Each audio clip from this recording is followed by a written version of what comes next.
Hi, very good morning. I'm Dr. Janak Patel. I'm a general physician. Today we'll be talking on one of the short topic, but once in a while it is useful in your everyday practice. We call as a renal hormones. Basically, we are always aware of two common hormones. One is erythropoietin and second is renin. But there are other hormones also which are being secreted by kidney. We'll be just highlighting that part of it. So renal hormones, because kidney takes part in water regulation, we call osmoregulation, sodium, potassium, iron, calcium. It also takes part in blood pressure, blood volume. It excretes out products like blood urea, creatinine. It also takes part in acid-base balance, uric acid, etc. And it secretes one of the most important hormone which we are aware of it is renin, which takes part in RAS system. We'll be talking about RAS system separately. Another hormone is erythropoietin. We always forget calcitriol, that is, it activates vitamin 25 dihydroxycholecalciferol into 125 dihydroxycholecalciferol, we call as the active vitamin D3 or we call calcitriol. It also secretes some of the prostaglandins as well as kinase, some of the kinase. So we'll be talking under some of these headings. Introduction, RAS system. We'll be talking in detail RAS system separately, natriuretic peptide, then kallikreins, erythropoietin, thrombopoietin, and active vitamin D3 or we call calcitriol.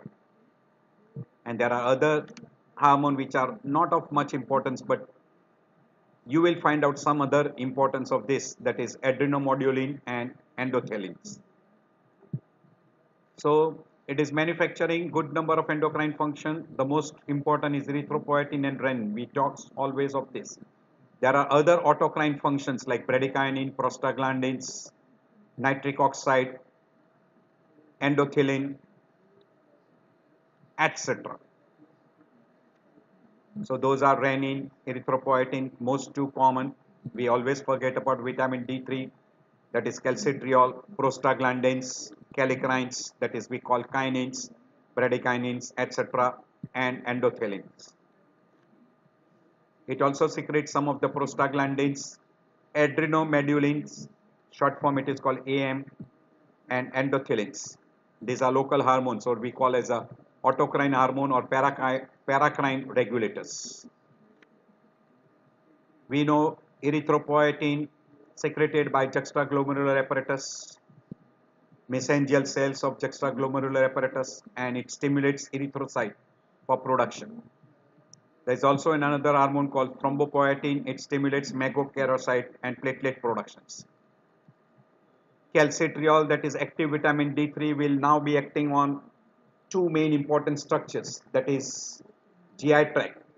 It will increase the absorption of calcium and phosphate, main, and second is it will act on bone and increases the deposition of calcium in the bone, and it increases the mineralization of the bone. So that will be the second action. By and large, it does not have any action on kidney. Renin, you know very well, it takes part in renin-angiotensin cycle. So that we'll be talking in detail when we talk about RAS in subsequent lecture. So vitamin D3 will be acting mainly on intestine and on bone.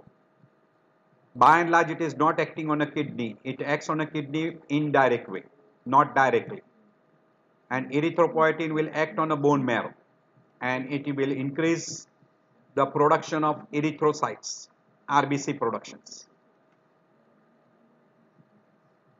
We know very well that renin will be acting on angiotensinogen, will be converting angiotensinogen into angiotensin 1, which will be converted into angiotensin 2 by angiotensin receptor, which is present in lungs, and then that angiotensin 2 will be acting on adrenal gland, will secrete aldosterone, and that aldosterone will now act on a kidney distal convoluted tubule and will be taking part in sodium and water reabsorption and will be throwing out potassium and H ions, which will be taking part in acid base balance.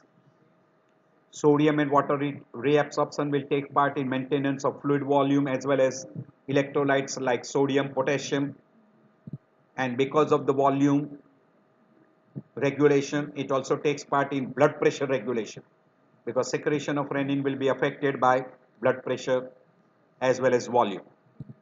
We'll be talking in detail in subsequent lecture. So in short, it is called renin angiotensin system. Sometime we also use the word renin angiotensin aldosterone system. So this is that particular, we will be talking in detail. So there are good number of stimulus which will stimulate the production of a renin like blood flow, adrenergic sympathetic activity, and there will be increased vascular tone, sodium will be reabsorbed, and there will be release of aldosterone. So there are some stimulating factor for renin, there are some inhibitive factor for a renin. So increased sodium and chloride reabsorption across the medulla densa, increase arterial pressure, angiotensin 2, vasopressin, all this will have inhibitory action.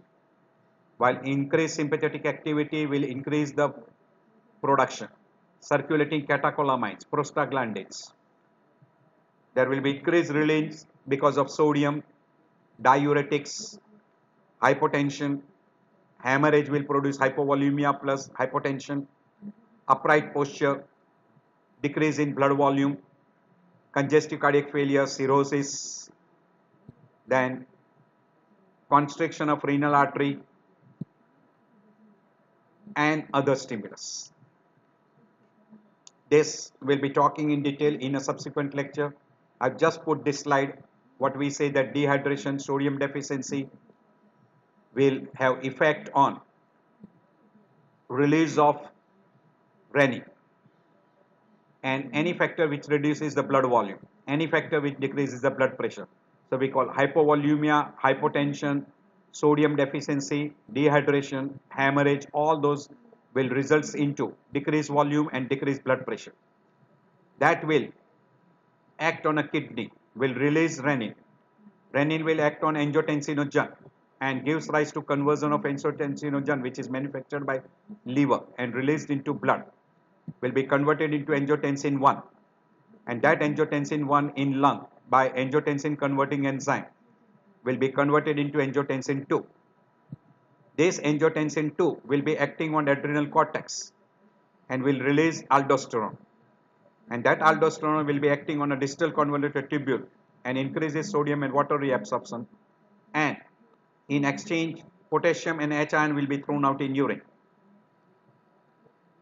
Now at the same time, aldosterone secretion will be affected by potassium, by sodium, etc. We are not going to discuss that particular part. Angiotensin 2 has also called a direct vasoconstrictor effect. Because of vasoconstriction, it increases the peripheral vascular resistance and helps in increasing the blood pressure, which will return back to normal. Also because of sodium and water reabsorption, increase in blood volume, increase in cardiac output, and elevation of blood pressure. So that is how it is acting in short, but we'll be discussing in detail in subsequent lecture. So this is that what we have mentioned before, that angiotensinogen converted into angiotensin 1 by renin, in lung by angiotensin converting enzyme angiotensin 2. Also angiotensin 2 will be acting on a hypothalamus and will release what we call as ADH and thirst. It will stimulate thirst. Also it will be acting on adrenal gland, releasing renin, which will be acting on a distal convoluted tubule, reabsorb sodium and water, and increases the blood volume, which will further back increases the blood pressure. So these are the cycle what will be taking place. This is that diagram which we'll be discussing in detail. I'm skipping over this particular, already we have told you, highlighted that particular part in a previous. It will be acting on a AT1 receptor as well as AT2 receptor. I'm not going into detail at present. So angiotensin 2 will be acting on kidney and will be acting on adrenal gland, smooth muscle, CNS, myocardium cell, etc. by AT1 receptor, and that has got all these effects. We are going to discuss in detail in subsequent lecture, that is on RAS system. And that angiotensin 2 will have an effect on AT1 receptor and will increase all these factors: atherosclerosis, vasoconstriction, vascular hypertrophy, endothelial dysfunction, LV, hypertrophy, fibrosis, remodeling, decreases GFR, increases proteinuria, and glomerular sclerosis, resulting into stroke, hypertension, heart failure, MI, renal failure, and finally, person can end up with death complications. This is the same thing given in a different pattern. We'll be discussing in detail. This is the effect of angiotensin on oxidative stress, inflammation, tissue remodeling, and endothelial dysfunction. These are the side effects of constant high level of aldosterone. This is aldosterone will be affecting on inflammation, growth factor, cell proliferation, extracellular matrix, etc., resulting into a renal damage. So these are deleterious effects of aldosterone. We will be discussing all those in detail.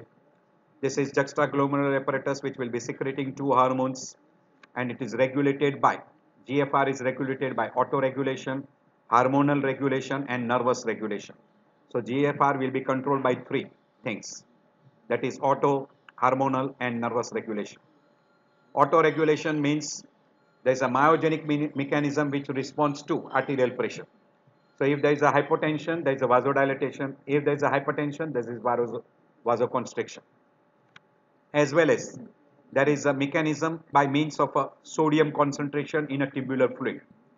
So these two mechanism will, myogenic mechanism and sodium level in a tubular fluid, that will take part in what we call as a vasoconstriction or vasodilatation. As far as the hormonal regulation are concerned, there are some which will stimulate, there are some which will produce vasoconstriction, particularly norepinephrine, angiotensin 2, endothelin. These three will produce vasoconstriction, while vasodilators are prostaglandins, nitric oxide, ANP, and bradykinin. And that is will increase the GFR or decrease the GFR. Vasodilatation will increase the GFR, while vasoconstriction will decrease the GFR. Nervous regulation is via sympathetic system. So whenever there is a sympathetic stimulation, that will produce mild to moderate stimulation, will have a mild effect, and strong stimulation will decrease the GFR because of vasoconstriction. And that is how it will, nervous system will regulate the blood flow and will regulate the GFR. There is another system we call as a kallikrein system. Kallikrein system consists of kallikrein, kinins, and kininase and kininogens. That kallikrein system will produce bradykinin, and that bradykinin will have effect producing vasodilatation, release of nitric oxide, and prostacyclin, and that is how by vasodilatation it will increase the GFR, and that is the action of kallikrein system. We already mentioned regarding active vitamin D3, or we call as a calcitriol, 125 dihydroxycholecalciferol, which is converted in kidney by an enzyme, and it is converted from 25 hydroxycholecalciferol into active vitamin D3 by hydroxylation, hydroxylase enzyme. So calcitriol will stimulate small intestine, bones. There is an indirect action on kidney, but mainly action on GI tract. It increases the calcium and phosphate reabsorption. And on a bone, hello, બોલ આવવાનું ને આવવાનું 10 વાગે. ચોક્કસ. હા, okay, okay.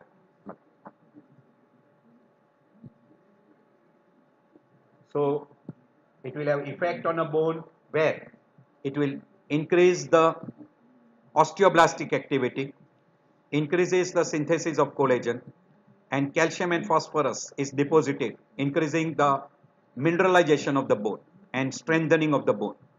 So it is a hormone which will increase the bone density. Vitamin D is mainly going to increase the calcium level by acting on an intestine, and that calcium will be sifted in the bone with the help of calcitonin and presence of vitamin D3.